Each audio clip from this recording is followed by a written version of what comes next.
Hi guys, welcome back to my channel.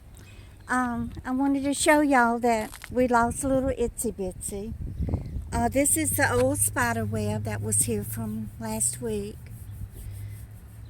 Y'all remember I came out here and showed you that she had survived the car wash and everything, and she had even made her appearance, but she died when I guess she died or got blown out of the mirror or something when I drove to Long Island, because she disappeared. I am parked across the street in the permit parking. I might as well use it. I paid $90 for it.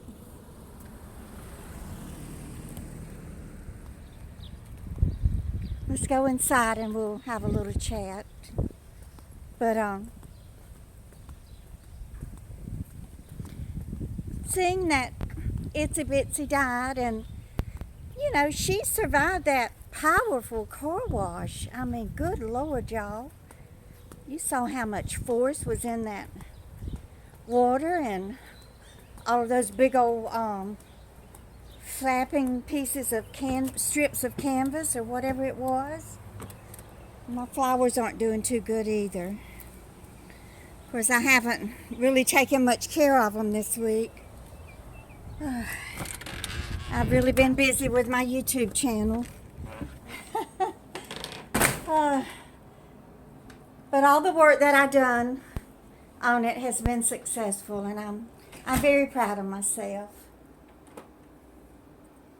Good does overcome evil.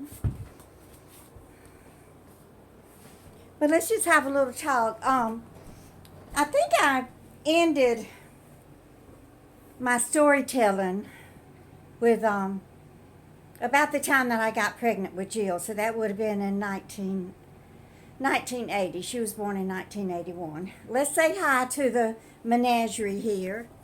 Here's little Octavia. And here's Pink Lily. Oh, her bow came untied. She's thinking, Mommy, you aren't taking very good care of me. And here's Daisy Rebel. She's the feisty one. Got her little butterfly in her hair. And then this is Dixie Rose. And this little feller, we ain't named him yet. I don't know what I want to name him. I have to think about it. Y'all can give me some suggestions. I still have all my Easter cards up. Like I said, I've been real busy and haven't really done much. And I'm going to leave my wreath up there that Wanda made me. It's so gorgeous. I love it. And then Wanda also made me this sign. Y'all remember that. But, oh, let me get this selfie stick back in my tripod. It has to be just done just right, or it won't fit.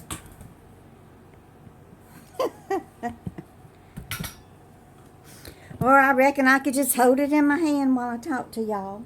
Let's see, it's got a ridge on it. Let's see.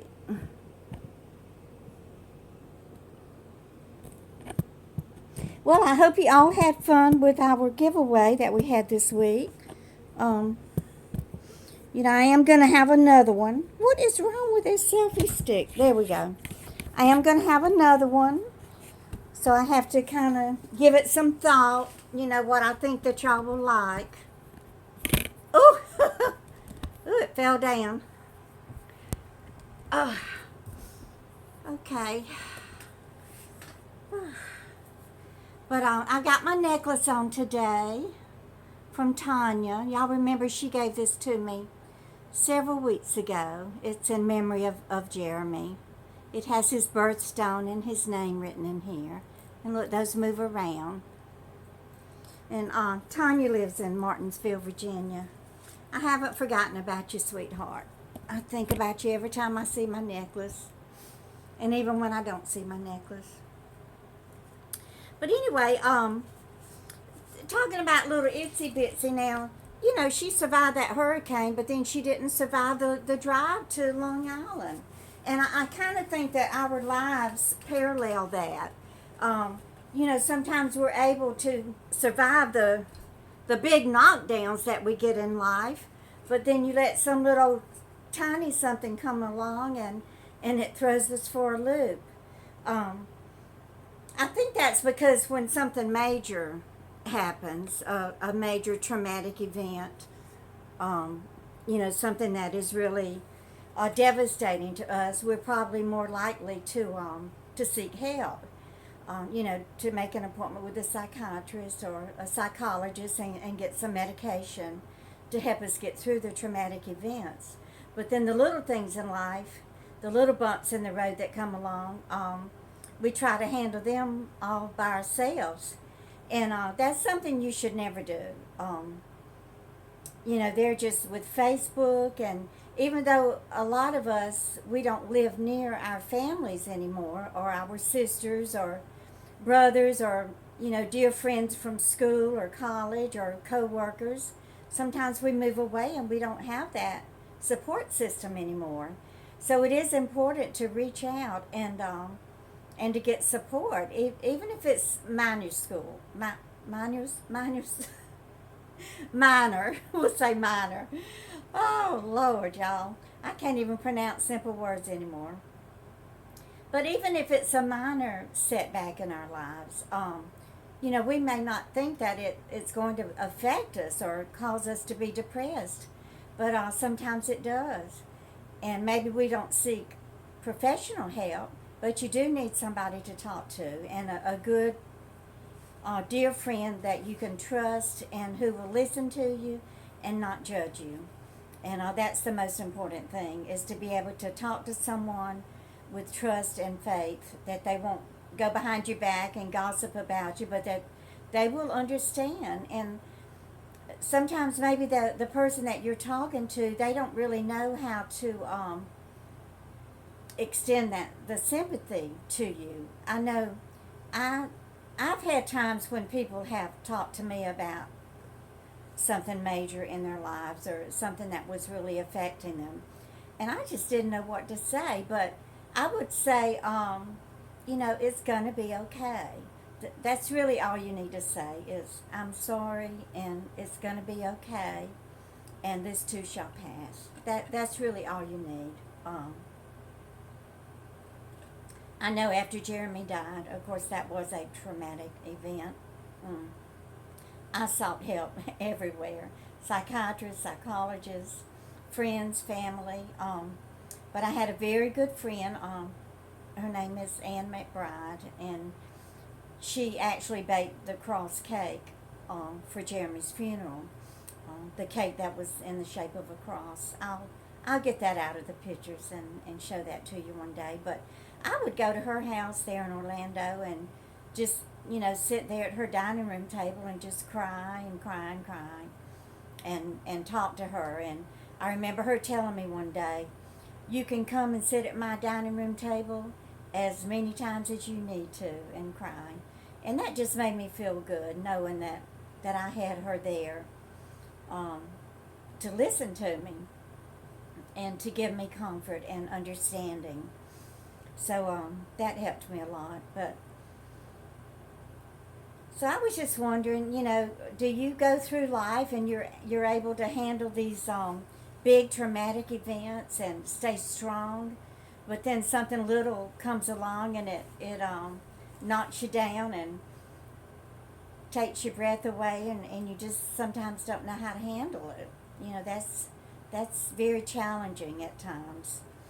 And we look around us sometimes at our coworkers and friends and neighbors, and they seem to be very strong, and like they can hold up through anything, and we think, oh, I wish I could be like them. I wish I could be strong and just let things roll off my shoulders and not bother me.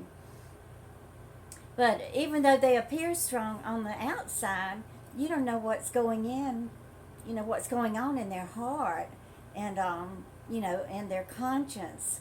And so you're probably thinking, well, if life's a bowl of cherries for them, why is my life always in the pits? Oh, but that's not the case. Your life is a bowl of cherries. It's just what you decide to make out of it. And whenever you feel yourself down in the dumps and you can't pull yourself up out of the bootstraps and you can't get out of bed. I know one thing that we were taught in Narcotics Anonymous is HALT, HALT, which is you got to take care of yourself. You gotta halt. H if you're hungry, angry, lonely, and tired. Those 4 things can cause a relapse. So those are the 4 things that I learned in Narcotics Anonymous, not to ever let your body get into one of those conditions because it can cause severe depression. And if you're recovering from alcohol or drugs, it could cause a relapse, and you certainly don't want that. It's a lot easier to stay clean, and it's a lot easier to stay sober than it is to get clean or to get sober.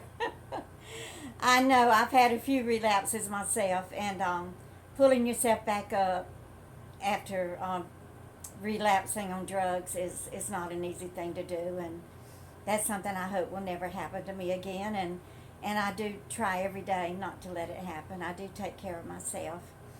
And I am hoping to maybe, get into an exercise program. I had mentioned that to y'all about running behind Issa on the bicycle and how difficult it was for me to get out of bed the next day. But I just hope that y'all will take good care of yourselves and just make sure that you eat healthy and get a little exercise every day and have a good friend that you can talk to and confide in. And always say your prayers and just keep your faith in God, and He will always get you through. I know that because I've lived it. So I hope you enjoyed my little chit chat here. Please give me a thumbs up, like and share, and y'all just keep on coming back. I love you. Bye.